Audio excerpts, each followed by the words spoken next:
राजनीतिक दिन है और राजनीतिक दिनों में आना जाना चलना और लोगों से मिलना लगा रहता है।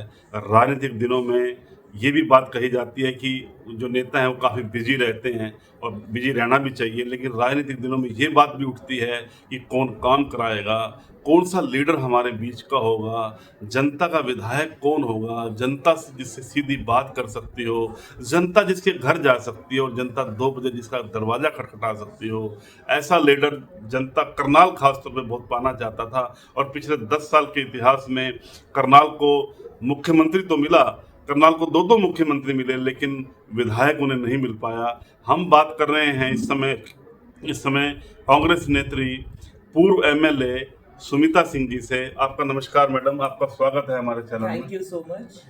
मैडम, मैं आपसे जो सवाल पूछना चाहता हूँ, पहला सवाल मेरा ये है कि इस समय जो आप चुनाव लड़ रही हैं, टिकटों में काफ़ी देरी हो गई, काफ़ी लेट आपको टिकट मिली, तो क्या पहले से आपकी तैयारी थी और पहले से आपके दिमाग में ये था कि काम करना है, मतलब निकलना है मार्केट में?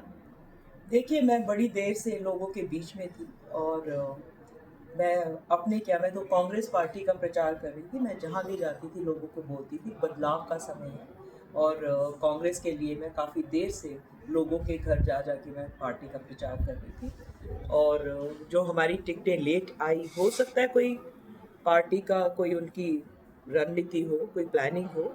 और हमारी सबसे आखिर में रात को 11 तारीख की रात को 11:45 बजे आई। जी। और हम सारा दिन कई दिन से इंतज़ार कर रहे थे। जी। और कभी लगता था मिलेगी, कभी लगता था नहीं मिलेगी, पर चलो, लोग करनाल के लोगों की परमात्मा ने सुनी जी। और मुझे कांग्रेस की टिकट मिली। 23 कैंडिडेट थे मैडम, उसमें से आपको टिकट मिली और कुछ टिकटार्थी भी थे, कुछ लोग ऐसे भी थे जो कह रहे थे कि हमें टिकट मिलेगी और अपने अपने इंटरव्यूज भी दे रहे थे, अपने अपनी बात भी मीडिया में कह रहे थे।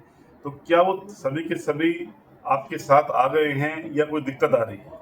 नहीं, मुझे कोई दिक्कत नहीं आ रही है, सभी साथ लगे हैं। और कांग्रेस पार्टी जो है एक अच्छी, मतलब संगठित पार्टी है हमारी, और सब साथ दे रहे हैं। ऐसा भी हुआ मैडम कि 11 तारीख की रात को आई, 12 तारीख को समय नहीं मिला और वो किसी को वक्त ही नहीं मिला, ऐसा भी है मैडम कुछ? नहीं, पर हमारे कोई भी, मुझे नहीं लगता जो करनाल से जो 23 के 23 है, किसी ने भी ये ऐसा प्लानिंग की हो कि वो आज़ाद लड़ेंगे।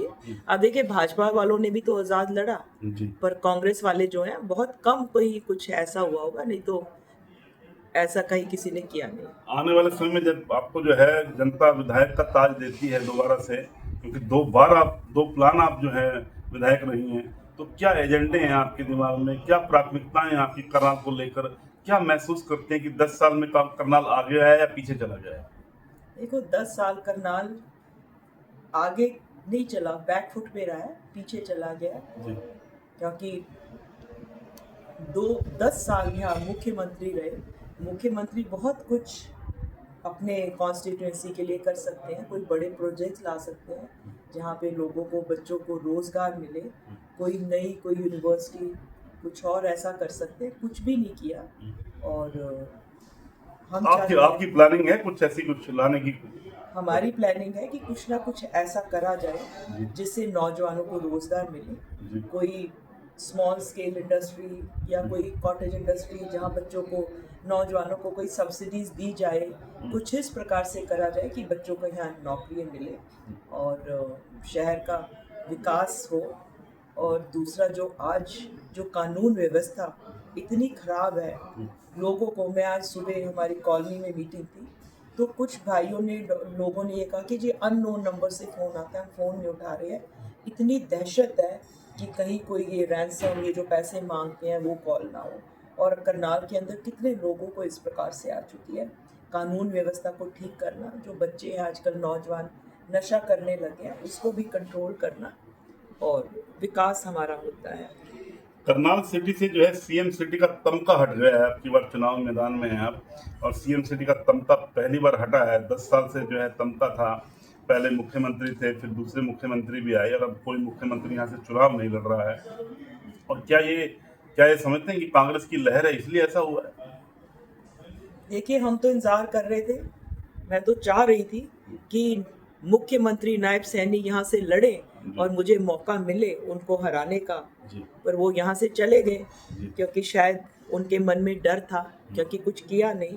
जी। और इतना लोगों को ये बोला हुआ है जो भी मिलते हैं, जी हमारे कागज तैयार है, बस ठप्पा लगना रह गया। मतलब गुमराह किया हुआ है। और लोग परेशान थे। मुख्यमंत्री तो मिल गए उनको, पर विधायक नहीं मिले जिसके पास उन्हें कोई दुख तकलीफ हो चल मिल सके। मैं विधायक थी तो रात को जब कई बार बिजली नहीं आती थी, ट्रॉली भर भर के, टेम्पू भर भर के 2-2 बजे लोग मेरे घर आते थे। मैं रात को 2 बजे निकल के उनको मिलती थी। तो आपके कारण दोबारा से उनको जनता का विधायक मिलने वाला है, जो पूरी टाइम आप देते थे उसी तरह टाइम देंगे दोबारा से? बिल्कुल, क्यों नहीं देंगे। मैंने पहले भी दिया और अब भी पूरा समय देंगे। मैडम, इस तरह की बातें, क्योंकि राजनीति है, राजनीति में लंबा समय जब हो जाता है तो कहते हैं कि मैडम सुमिता सिंह काफ़ी अमीर हैं, उनके पास काफ़ी प्रॉपर्टीज हैं, काफ़ी ये है, काफ़ी वो है, किस तरह की बातें उठती हैं। तो ये बातें उठती हैं, ये बातें चलो उठती होंगी क्योंकि राजनीति में आलोचक कुछ ना कुछ बोलते रहते हैं। आप क्या कहना चाहते हैं इस बारे में कि ये इसका समाधान क्या है, इसकी ये बात का हल क्या है? ऐसे है, जो सारी जो प्रॉपर्टीज हैं, जी। बहुत सी ऐसी प्रॉपर्टीज हैं जब हमारा जन्म भी नहीं हुआ था, शादी भी नहीं थी, पुरानी प्रॉपर्टीज हैं, नई भी हैं। और हम इतना हाउस टैक्स देते हैं, प्रॉपर्टी टैक्स देते हैं, कुछ हमने गलत नहीं किया हुआ ना, सब कुछ लीगल है। ये न्यायपुरी में रहती हूँ मैं, कब से यहाँ से 35 साल से यहाँ पर रहती हूँ। और उल्टा है तो मुझे अच्छा। गलत काम करने की, मुझे दूसरे के लोगों के कब्जे करने की जरूरत नहीं है ना। इतनी प्रॉपर्टीज अगर हैं, सब कुछ है, तो हम रजे हुए हैं। मैंने क्यों किसी और के साथ गलत करना है। मैं तो राजनीति के अंदर मान सम्मान, लोगों को मान सम्मान देने के लिए, लोगों की सेवा करने के लिए, इसलिए राजनीति में आई हूँ। नगर पालिका चेयरमैन से लेकर विधायकी तक और कई तरह की आपकी पोस्टें रही हैं और काफ़ी करीब से आपने लोगों को देखा है, जनता के करीब रही हैं आप, जनता के बीच में उसके बाद में रही हैं। तो क्या ऐसी चीज़, और जैसे आपने कहा रोजगार की प्लानिंग आपके दिमाग में है कि करनाल को रोजगार की प्लानिंग मिले, कुछ ऐसी ठोस स्मॉल स्केल इंडस्ट्री हो जाए, बड़ी हो जाए, ऐसा और क्या डेवलपमेंट करनाल में जो आपको लगता है कमी रहेगी, जो आप इसकी आवाज़ उठाएंगे या आप सरकार आएगी तो उसको बात रखेंगे? ऐसी कौन सी बात आपको लगती है सड़कों के मामले में वैसे, या उसी ऐसी कोई ऐसी विशेष चीज़ जो आपको लगती हो? हॉस्पिटल जैसे कल्पना चावला जिसकी व्यवस्था इस समय आपको पता ही लचर है, तो आप क्या कहना चाहते हैं? एक तो एजुकेशन, जो हमारे सरकारी स्कूल हैं उनमें अच्छे टीचर्स हो, अच्छी व्यवस्था हो जी। कि मिडिल क्लास के बच्चे भी वहाँ पढ़ सके, गरीब का बच्चा भी पढ़ सके। उसके बाद जो हमारे सरकारी हॉस्पिटल हैं, और जो कल्पना चावला हॉस्पिटल तो एक रेफर हॉस्पिटल बन गया, जो भी वहाँ जाता है उसको प्राइवेट में रेफर कर देते, कोई जिम्मेवारी वहाँ नहीं लेना चाहता है। इनकी व्यवस्था ठीक करना कि हर कोई जो जाए, सबसे पहले तो ये जो बाहर पर्ची का सिस्टम है, बाहर से दवाई लेने का जो रेफर करना, सबसे पहले तो हम उसको समाप्त करेंगे यहाँ पर, और एजुकेशन को इम्प्रूव करेंगे। दूसरा, हमारे बहुत से गरीब भाई जो हैं वो अनअप्रूव्ड कॉलोनीज में रहते हैं, इतना बुरा हाल है। कल भी मैं गई हुई थी, सड़कें, नालियाँ, सीवरेज, पानी की व्यवस्था इतनी खराब है। हमारी जो अनअप्रूव्ड कॉलोनीज हैं उनको अप्रूव कराएंगे। और रजिस्ट्री बंद है, बहुत से एरिया जहाँ रजिस्ट्रीज नहीं हो रही है, लोग एग्रीमेंट कर करके रह रहे हैं, उनको मालूम नहीं क्या हो रहा है। ये सारी व्यवस्था ठीक कराएंगे। मैडम, बस आप जनता के नाम क्या संदेश देना चाहती हैं, खासतौर पर करनाल की जनता का नाम क्या अपील करना चाहती हैं, क्या बात कहना चाहती हैं, क्या मन में आपकी बात है वो? मैं जनता से अपील करती हूँ, करनाल के, मेरा परिवार है करनाल, मैं जनता नहीं कहूँगी, मैं करनाल के अपने परिवार से अपील करती हूँ कि मैं आपकी बहन, आपकी बेटी, पहले भी निस्वार्थ होके करनाल की मैंने ईमानदारी से सेवा की है। अब आप मौका देंगे तो मैं अब आगे भी पूरा निस्वार्थ भाव से मैं करनाल के अपने परिवार का, चाहे वो विकास है या किसी की और कोई समस्या है, मैं आपके साथ खड़ी हूँ और हमेशा रहूँगी। और मैंने रियलाइज़ किया, अब मैं जब इतनी देर के बाद चुनाव लड़ रही हूँ, कि लोग राजनीति में पता नहीं क्या क्या कमाते हैं। मैंने कमाया है करनाल के अपने परिवार का प्यार कमाया है। मैं जिस दिन से इसमें मैंने नॉमिनेशन किया, तब से लेकर अब तक इतने लोग जुड़ रहे हैं, मुझे समझ नहीं आ रहा कि मैं कैसे उनका धन्यवाद करूं। ये सारे के सारे पार्षद, ये लोग जो एकदम जमावड़ा आपके पास लग गया है, ये कोई जादू की झप्पी दी है आपने या कोई जादू की पुड़िया दी है उनको? नहीं, मैंने कुछ उनको नहीं दिया। जब मैं विधायक थी तब ये सब मेरे साथ जुड़े थे। मैं इनके हर दुख और सुख में इनके साथ खड़ी थी। आधी रात को भी आते थे, कुछ उनका कोई प्रॉब्लम होती थी, दिक्कत होती थी, वार्ड की होती थी, किसी का अगर एमसी नहीं है, कोई काम होता, तो मैं हमेशा कोशिश की भी ज़्यादा से ज़्यादा लोगों के मैं उनके साथ मैं खड़ी रहती थी। ये जो जनता के विधायक होने की ताकत है रही है आपकी, उसी के कारण ऐसा हुआ, जो जनता के बीच में रही आप, जनता से सेंटिमेंटल से जुड़ी रही, जनता के सुख दुख से जुड़ी रही, उसके कारण आपको लगता है। बिल्कुल बिल्कुल उसी कारण, क्योंकि उन्होंने मुझे देखा हुआ है, बरता हुआ है, उनको मालूम है, इसीलिए वो जो है फिर वापस अपने परिवार में, कांग्रेस परिवार से जुड़ रहे हैं। मैडम सुमित्रा सिंह जी से हमने बात की, करनाल विधानसभा से वो कैंडिडेट हैं और काफ़ी देर के बाद जो है टिकट जो है 11 तारीख को मिली थी। बड़ा दिल लोगों का भी धक धक कर रहा था और प्रत्याशियों का भी दिल धक धक कर रहा था। 23 के करीब कैंडिडेट थे और ऐसे कैंडिडेट भी थे जो मैडम के साथ जो पुराने चुनाव रहे हैं उनके साथ वो चलते थे, साथ चलते थे और दोबारा से वो साथ आए हैं।